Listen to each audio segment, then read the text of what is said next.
Okay, perfect. So I think we're recording now, so we can get started. So welcome everybody to our first SACNAS chapters webinar. This year we're going to be doing a series of webinars. Our first one this year is Preparing Officers for Success. My name is Eric Uriel. I'm the SACNAS National Chapters Manager here at SACNAS.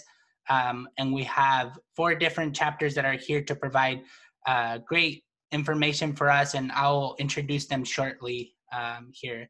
But first, I kind of wanted to go over the purpose of this webinar. So during this webinar, we'll be discussing the different officer positions and the responsibilities, the selection process of these new officers, and I think more importantly, the training component so that those officers are prepared to be able to carry on the amazing work you're already doing into the future. So with that being said, I'd like to introduce Kevin. He's the president of the Iowa State chapter. We have Diani, secretary of San Diego City College. We have Angeline, Gabriela, and Emily, co-presidents and workshop coordinator at San Francisco State University. And we have Ali, president of the Ohio State chapter. So for our officer roles and responsibility, I quickly wanted to go over the kind of main standard positions that we typically have here at SACNAS. So we have the chapter president, who should be the leader and spokesperson of the chapter. They should oversee the meetings and really all the group activities and assist in the leadership development of the chapter. The vice president should be responsible for taking on those roles in the absence of the president, and they should oversee the internal and external affairs of the chapter activities. The secretary should maintain updated records on all chapter activities. They should also ensure that your chapter is up to date with the recommendations or requirements for your institution as far as maintaining the status of being a student organization on your campus. The treasurer should maintain the chapter's finances and should be able to prepare the budget for chapter annual reports. And the national liaison should be the spokesperson, they should be the main contact person between your chapter and the national organization in case there are any changes to your chapter, or being the ones who are responsible for submitting annual reports in the springtime. So with that being said, we definitely recognize that each chapter is definitely unique, has different needs and challenges, and we expect chapters to have slightly different structures than kind of the one that I already mentioned. So at this point, I want to turn it over to our panelists and have them share any other positions that they may have at their chapter, and that we can hear about how they can prepare and support their chapter. So I leave this open to the panelists. Who would like to start? I can start. So I'm from Ohio State, the Ohio State University. And so we have a fundraising chair who kind of works with the treasurer, and they organize separate kind of fundraising things that we do. So right now we're having a t-shirt fundraiser. We also will do a Chipotle fundraiser, and they're always trying to think of new opportunities and ideas to raise money for our chapter. We also have a recruitment chair. Some years we'll have a specific one for undergraduate students versus graduate students, because Ohio State is huge and there's a lot of people everywhere all the time. So it's nice to have separate grad and undergrad recruitment. So because there's separate recruitment fairs for grads versus undergrads. We also have a social media coordinator who does our Twitter, Facebook, Instagram accounts, outreach chair who works with organizations outside of the university as well as in the university to look for outreach opportunities for us. We have a communications chair, which handles our weekly newsletter. So our advisors, we have 2 amazing advisors that send emails about scholarship opportunities almost daily. So the communications chair handles these and puts them all together for our weekly newsletter and manages that. We also have, lastly, I guess, a webmaster who is in charge of our website, and I'm always looking at other organization websites to have new ideas to add to our website. Thank you, Allie. I guess. Oh, go ahead. No, go ahead. Okay. Yeah. So we have some similar other positions to Ohio State, but we have the reason why we created these other positions to split the job. For example, the outreach coordinators. They used to be an outside and like internal and external outreach coordinator, but now it's all combined. And the purpose is to just like create these opportunities for students. Emily can talk more in details about this, but before going to their, for virtual coordinator is another thing that we do, especially for professional development, and I'll let her talk about this after I finish the other ones. We have a social events coordinator, which are in charge of mainly trying to do like fun activities that involve other people in the campus. And that's a way of recruiting, and because it's similar to recruitment, we also made up the person who is in charge of social events to be the recruitment coordinator. And what he does is goes to like freshman classrooms, and he gives a little spiel about SACNAS. We target the biology freshman classrooms like math and chemistry and engineering. We have now a historian, and the reason why we got a historian is because the annual report is very time consuming and it's very dense in material. So he's in charge of collecting the images from different events that we had.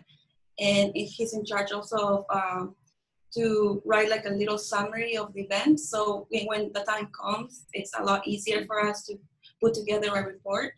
And then our social media coordinator is in charge of that Instagram, Facebook, and Twitter, as well as doing flyers when we have events. So we post it all in the buildings that we try to reach. And I'll let Emily talk a little more about the workshop coordinator position. Hi, so I do the workshop coordinator position, and it's mainly just to have educational workshops that teach our students about the resources here on campus. There are some things that we put on even to teach them about skills like an intro class to teach them how to code in Python, or things like how to get into scholarships or how to find them, or how to get into a research lab here on campus.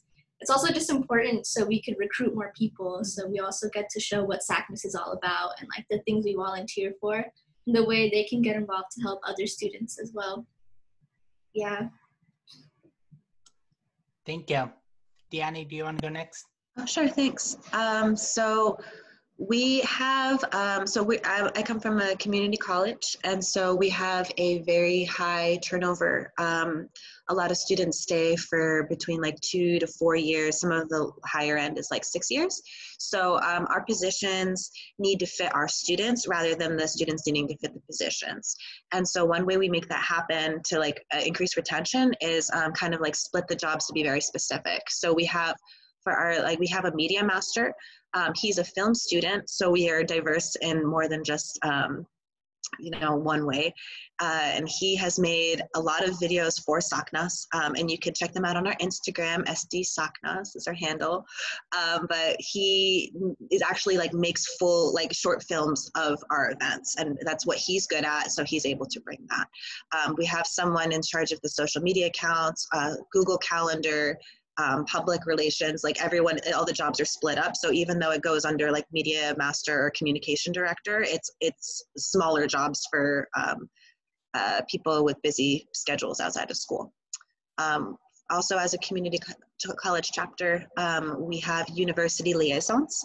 So a lot of our students will transfer to a 4-year university after community college. So we have liaisons with SDSU, UCSD, and we make the effort to go to their campus and attend their SACNAS meetings with the intention that when our students transfer to these 4-year universities, it's like a bridge, that network.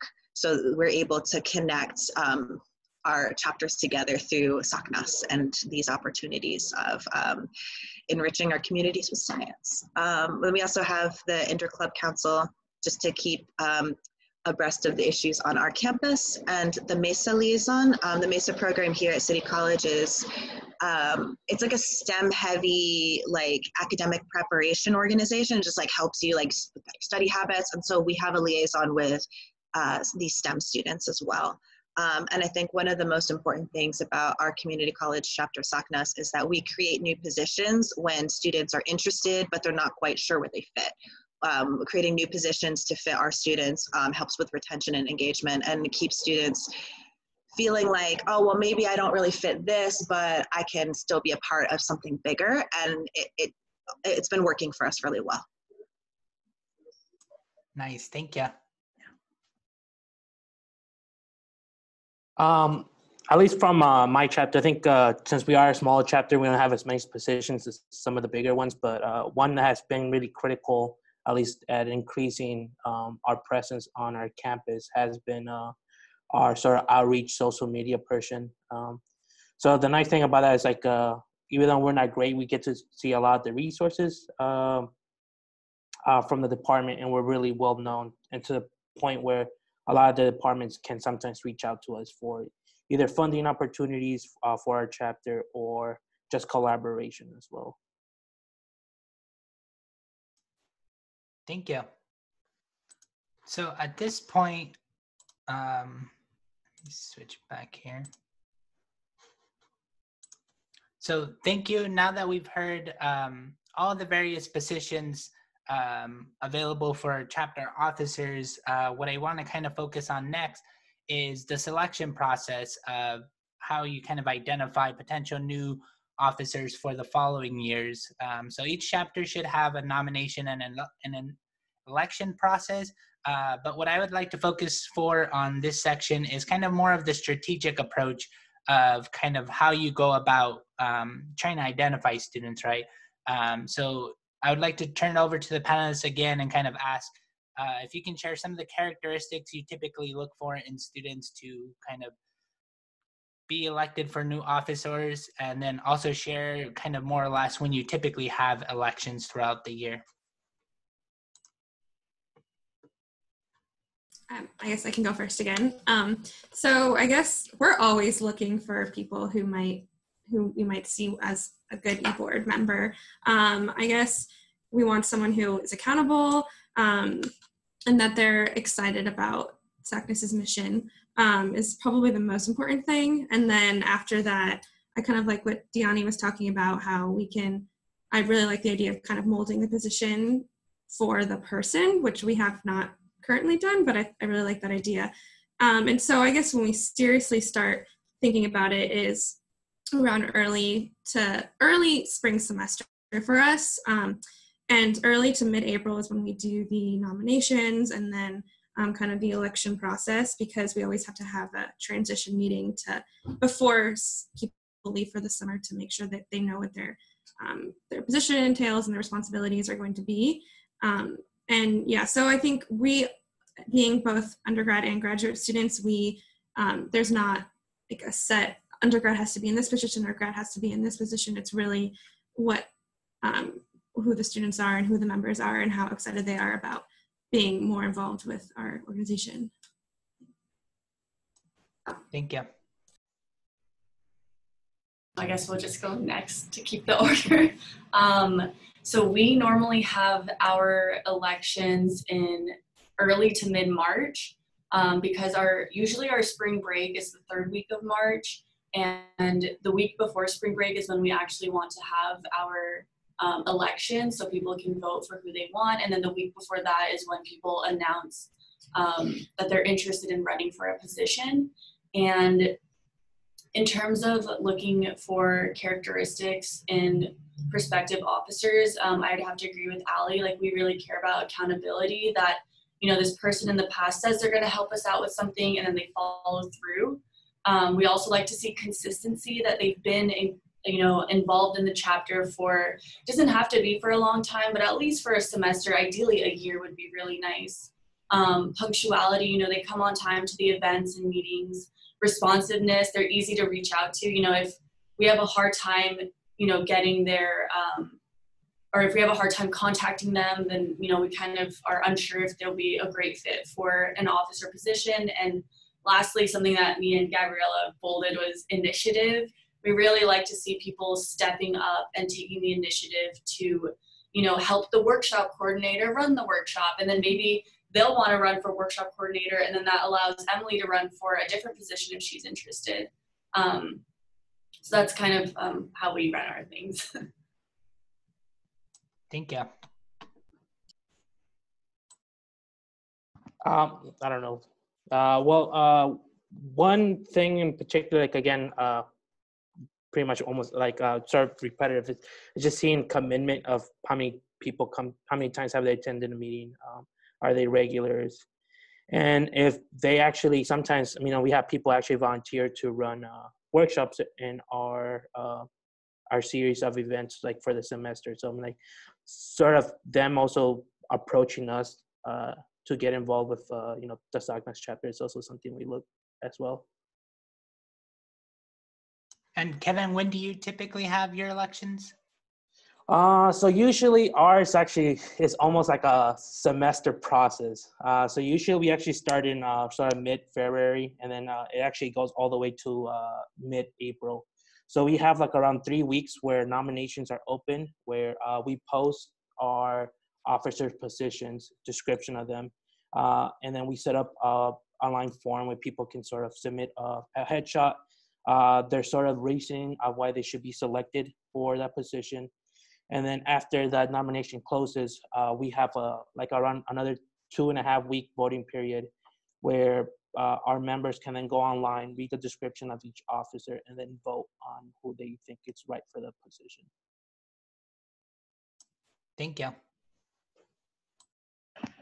So elections are still kind of new for our chapter. Our SACNAS chapter is maybe 3.5 or 4 years old, and the first 2 years they were just like lifted off the ground by like 3 people, and like and the advisors. So like not really a lot of traction.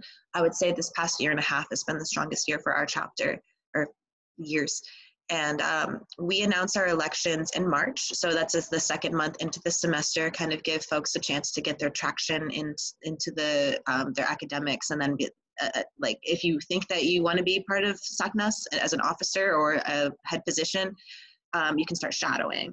So 2 months to start shadowing, we have a meeting per week. So it's about 8 meetings. And then they sit next to the officer during the meeting. And then afterwards it's like a debrief.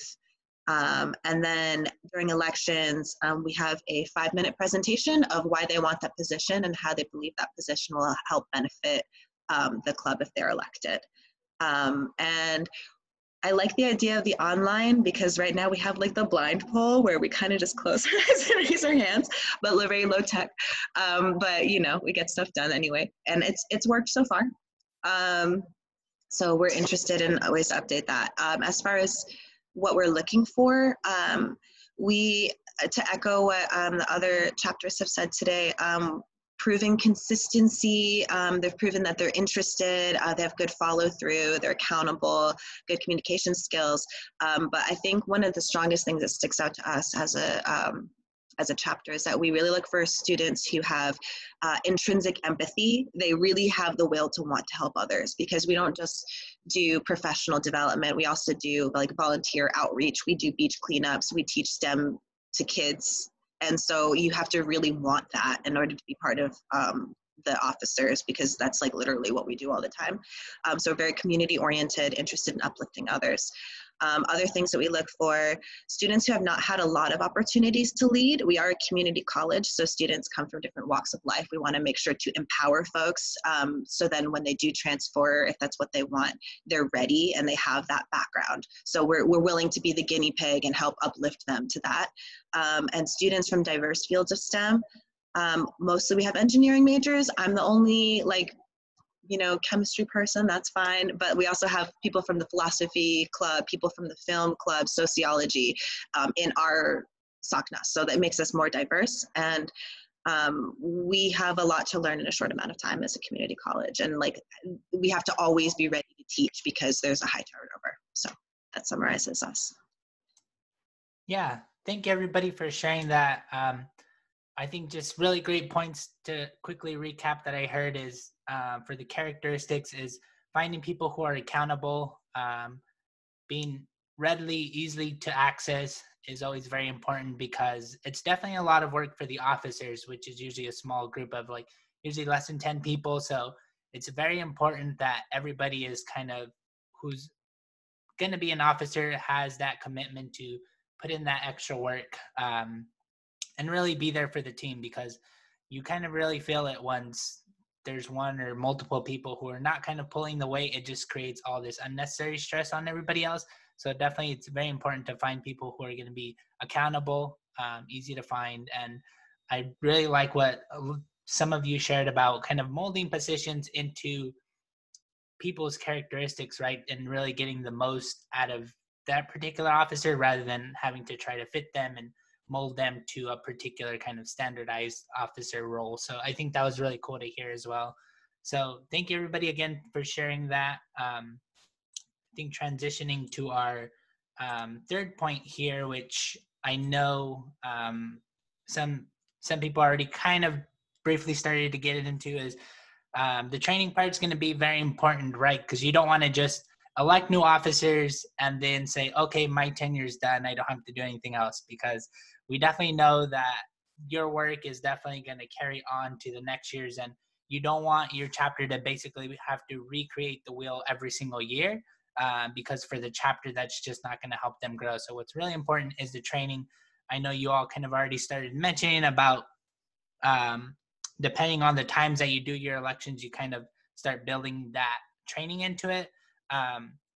So what I would ask is for the panelists, if you can share examples of specific training that you do at your chapter for the new officers, and also share about how advisors, which we haven't really talked about because you typically don't elect advisors every year, but I definitely do want to highlight that they're very important throughout this whole process, right? Not just the training part, but also helping select officers, because really they're going to be the ones that are there throughout the year supporting the chapter, even when all the amazing students end up transferring or graduating. So I would like to hear your perspective of how your officer kind of plays a role in specifically the training part, and also how your previous officers, if they're still on your campus, help in the training.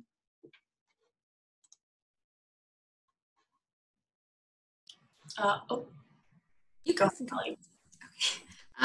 Yeah, so we, I guess I mentioned briefly, we have an officer transition meeting at the end of the spring, right after our elections are finalized.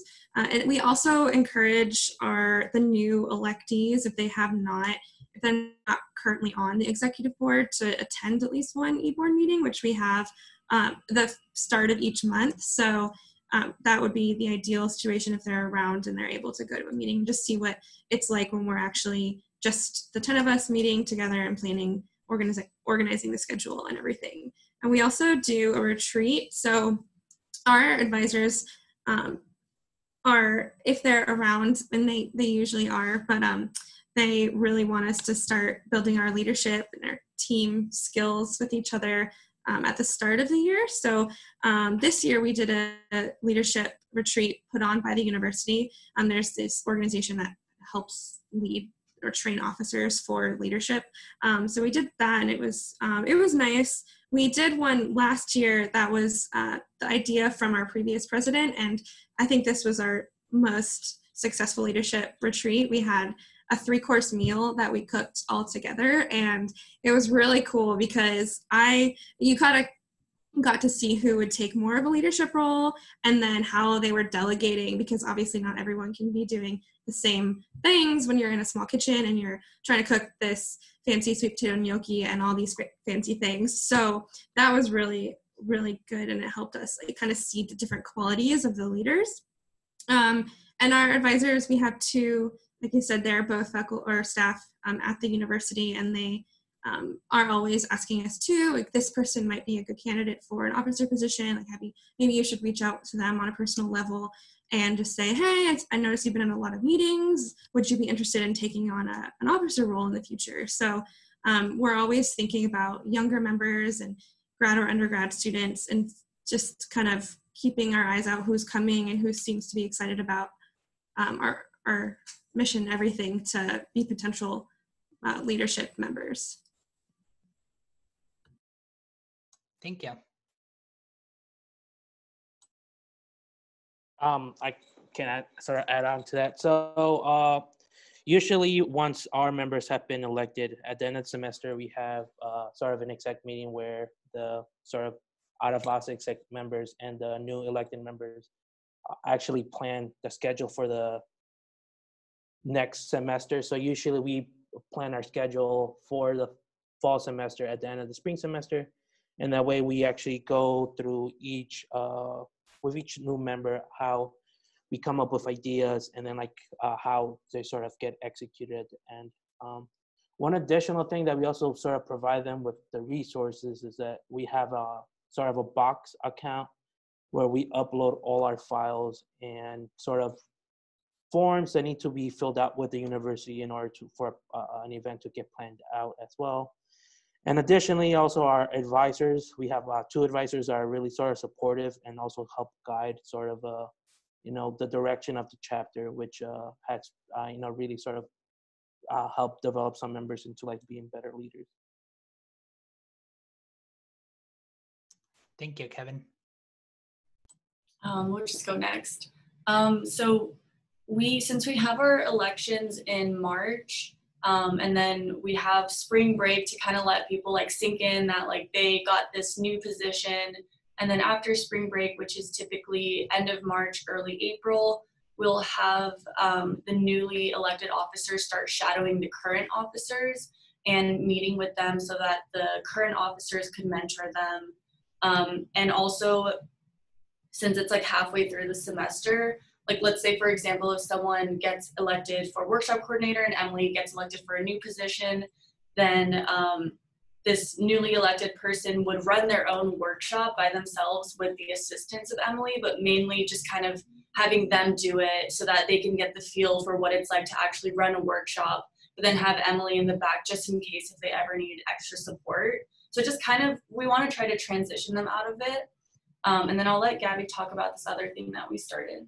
Yeah, thanks. Because we have also, it was a little rough for us to transition into presidency. What we are bringing out, and we hope it works, is that we created this role for officers like protocols, and we do detail, we are very detailed on what they have to do to, for example, book a room in the school, book a room in our department, we are mainly biology majors. Also, we do a lot of fundraising in terms of selling lab manuals, and that's a whole process with the school. So we want to write down every detail about that. So, in workshop coordinator, will write her role. How did she come up with idea, or like if she has tips for PowerPoints, stuff like that. We all are trying to look now protocols for different positions, and we want to have an electronic version of it and also a physical copy for people to see how they can do it, to have some certain guidance if you are not present. And I guess similar to what Kevin does with the box, we actually use our Google Drive, and there we have a bunch of documents for people to look through, and we keep all our photos there. We keep all the notes for the meetings that we have, and any paperwork you can find there. The protocols will be on there too, so each of the officers can look it up. And our Google Drive and Gmail so the passwords are shared amongst all the officers. And then maybe towards like, March, when people start running, and if they start stepping up and you think that they're going to run for something and they actually need to account for responding to emails and they're showing that they're stepping up, then we'll share it with them as well. But it's mainly kept amongst the officers so that we can share a bunch of important papers with each other. Thank you. So kind of to echo what Angeline said, we have a Google Drive account where we keep Google Docs of all of our minutes and agendas. We keep a bunch of photos, but we started using Slack more. So we have like a Slack account with different channels. So we have a channel that says just photos. And so like anytime we go to an event, whether it be a social event, a professional networking event, a volunteer event, we can just upload photos directly from our phones to this like just photos channel, and it makes it very easy to like maintain a good record. And we use Canva for poster making, but most of it is on Google Docs.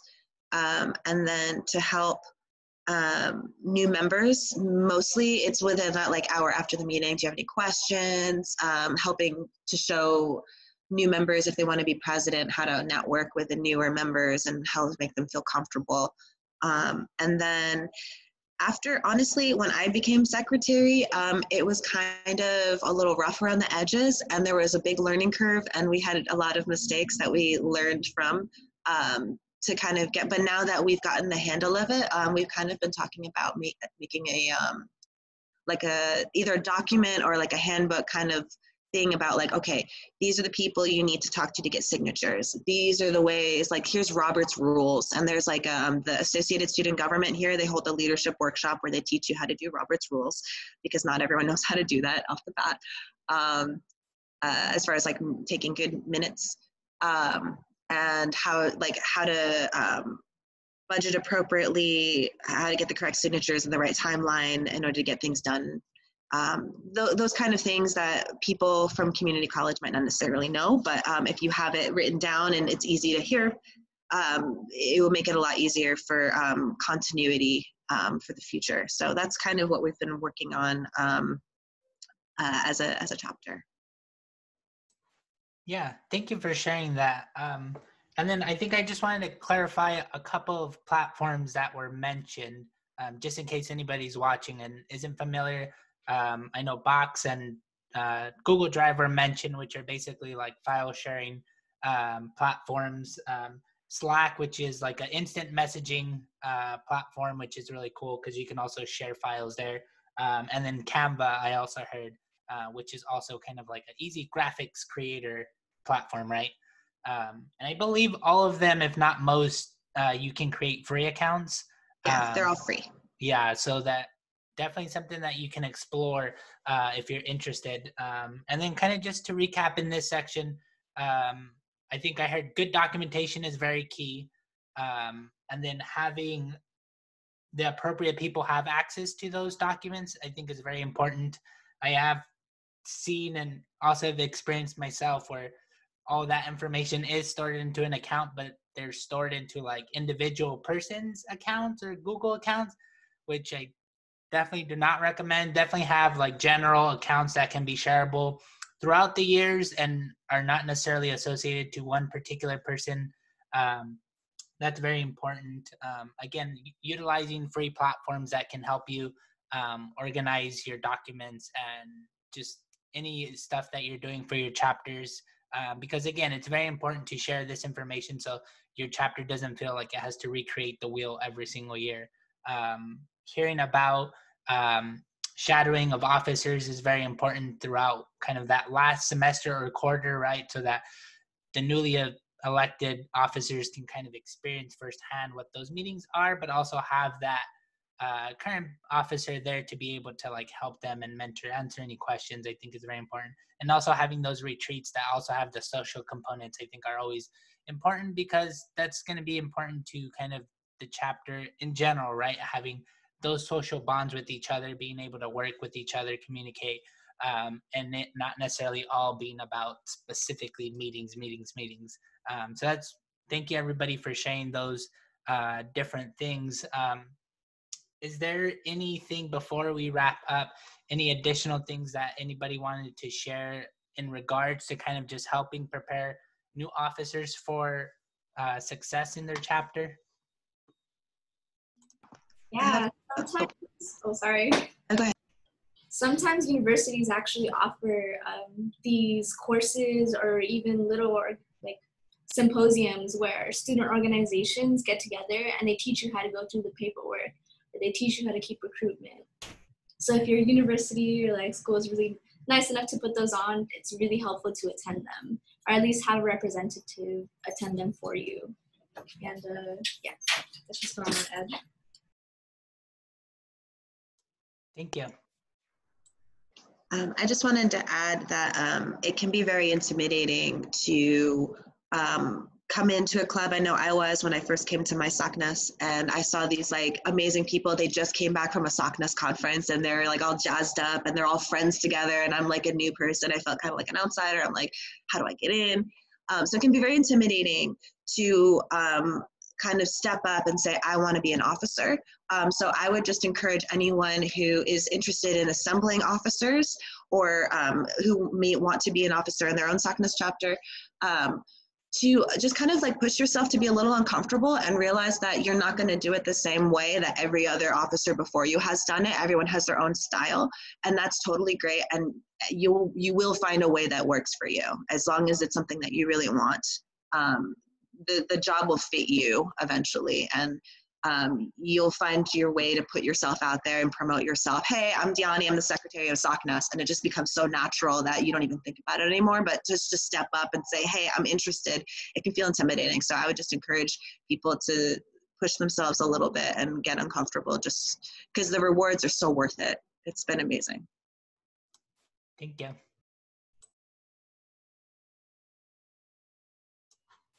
Okay, perfect. So I think that was our last slide. So yeah, I want to thank all of our panelists for all these amazing tips that you've been able to provide. It's been really great to kind of hear different perspectives from different chapters, which I think is going to be super beneficial to all of our chapter members to kind of learn new things, kind of hear what everybody else is doing. So I want to encourage you all to follow us and get the most updated chapter information on sacnas.org/chapters. Once we kind of have our schedule finalized for all of our upcoming chapter webinars, they'll be posted on that website. If you have any questions for me as kind of at the national office, feel free to reach out to me at chapters@sacnas.org, and definitely stay connected with each other. And I highly encourage you to use the hashtag SACNAS chapters when you're posting any activities that your chapters are doing. I think this is going to be a great way to kind of help chapters see what each other's doing on social media. And it's also an easy way for us to be able to identify things that you're doing so that here at the national headquarters, we can also like share and retweet your post and just let everybody know the great things that you're doing. So again, thank you, everybody. Thank you for taking the time to watch this webinar.